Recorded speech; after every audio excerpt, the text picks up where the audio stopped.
Hello Viajeros! Ngayon, Mount Makiling. Adventure time. Sobrang excited ako. Sabi nila, may magic daw dito. Alamin natin yan siyempre. Yes, ang ganda ng umaga. Perfect. Sariwang hangin, bagong buhay. Gear up. Handa na ang puso. Tara na, let's go. Sobrang saya nito, sigurado. Sinimula na namin ang pag-akyat. Pataas, medyo mahirap yung daan. Pero kayang-kaya, di ba Viajeros? Puro berde sa paligid. Ang sarap sa mata. May mga ibon na kumakanta. May kuwento tungkol kay Maria Makiling. Pinoprotektahan daw niya itong bundok, naka-inspire. Nasa kaharian niya tayo na sobrang ganda. Nakakita ako ng mas maliit na daan. Mukhang interesting. Na-curious ako. Sabi ko, bakit hindi subukan to? Adventure yan, pero medyo delikado tong daan. Oo, mas kumapal yung mga puno. Nasa kaloob-looban na ng gubat. Ops, parang naligaw na yata ako. Pero okay lang, kasama yan sa adventure. Tapos, bigla, nawala yung lupa sa paanan ko. Ang bilis ng pangyayari mga biyahero, naramdaman ko na lang na nahuhulog ako ng mabilis. Parang naka-slow motion. Nakakatakot, isang malaking butas pala, nakatago ng maigi, natatakpan ng mga dahon. Hindi ko napansin, sumigaw ako ng malakas, walang nakarinig. Grabe, nakakagulat talaga. Ang tagal ng pagkahulog ko, madilim. Medyo nahilo ako. Buti na lang malambot yung binagsakan ko, medyo masakit katawan ko. Pero okay lang ako, walang malubang nangyari. Salamat naman, nasa madilim akong lugar. Ano to? Paano ako makakaalis dito? Dahan-dahan, nasanay yung mata ko sa dilim. Okay, may nakita akong mahinang liwanag. Nasa malayo, parang tinatawag ako.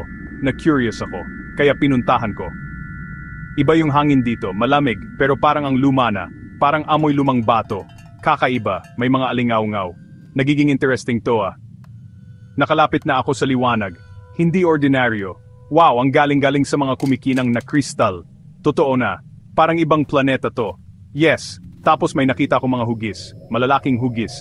Malalaking istruktura. Parang mga gusali. Hindi lang to kuweba, iba to. Hindi ka panipaniwala. Ang lakas ng kabog ng dibdib ko. Tapos nakita ko na ng malinaw. Isang buong lungsod, isang syudad, nakatago sa ilalim ng Mount Makiling. Sobrang galing. Viajeros, hindi ako makapaniwala. Ang mga gusali, ang tataas, gawa sa kakaibang maitim na bato, ang luma na. Pero nakatayo pa rin. Sino kaya ang gumawa nito? Bakit dito? Kakaiba yung mga gusali dito. Yung disenyo, sobrang iba. Ang galing. Wala pa akong nakitang ganito. Kahit kailan, may mga ukit sa pader. Ang ganda. Detalyado talaga.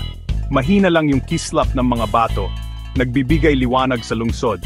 Parang obsidian, na may mga disenyo, sinaunang engineering, ang galing ng gumawa. Nakakita rin ako ng maraming artwork, may mga mural sa pader. Ang gaganda. Pinapakita siguro yung pang-araw-araw na buhay nila. May mga larawan ng tao, mga hayop, at kakaibang simbolo rin. Ang atingkad pa rin ng mga kulay. Wow! Kahit na sobrang luma na, may kuwento itong nalimutan na. Grabe, ang laking diskubre nito. Tapos, nakakita ako ng mga tao, totoong tao.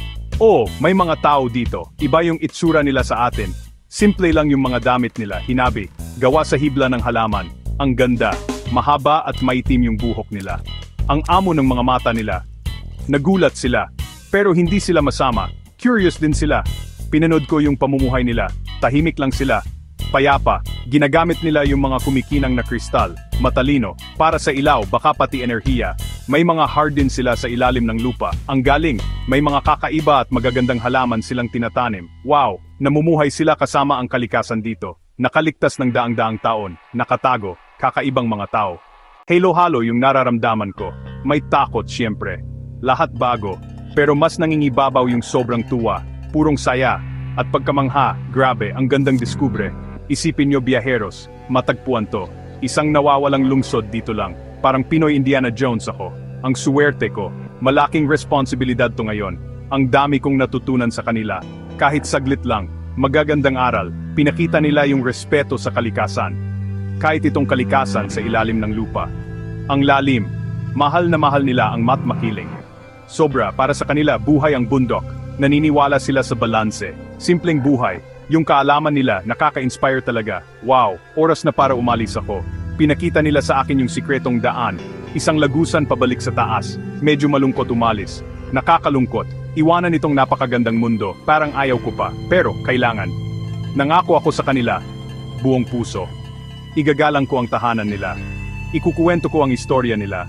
Paglabas ko, iba yung sikat ng araw, parang bago yung mundo sa labas. Wow! Iba na ang tingin ko sa Matt Makiling. May malalim at hindi ka panipaniwalang sikreto pala ito. Dala-dala ko ang kuwento nila.